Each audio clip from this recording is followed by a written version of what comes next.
C'est un choix de votre part et c'est un choix très, très fort, hein, parce que ça veut dire que vous renoncez aussi à transmettre, éventuellement avec une plus-value, le bien par exemple, à vos descendants.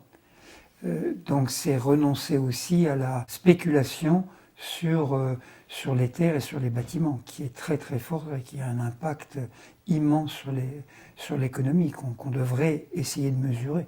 Si on parle d'une exploitation agricole, déjà ce que ça rend possible, c'est tout simplement l'exploitation agricole elle-même. Parce qu'aujourd'hui, un agriculteur, en réalité, si on regarde bien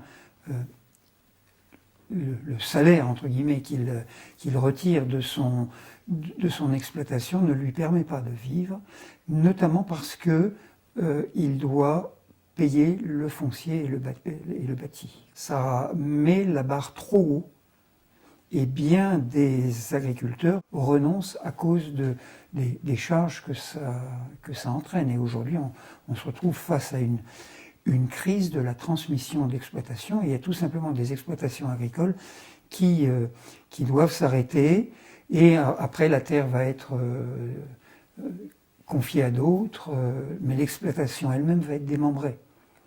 Et donc on va après aller vers une concentration de plus en plus grande des terres, ce qui n'est pas forcément le meilleur modèle pour une agriculture durable. Je crois qu'avec la culture, avec un lieu par exemple comme le projet que vous avez de la Talvère, c'est un lieu dédié à la culture et au social.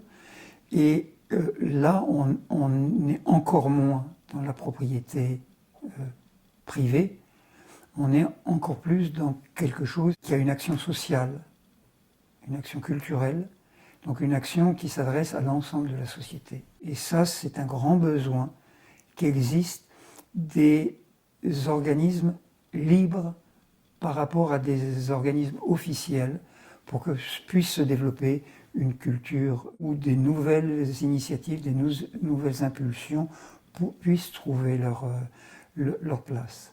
Et je crois qu'il y a une grande demande aujourd'hui pour ça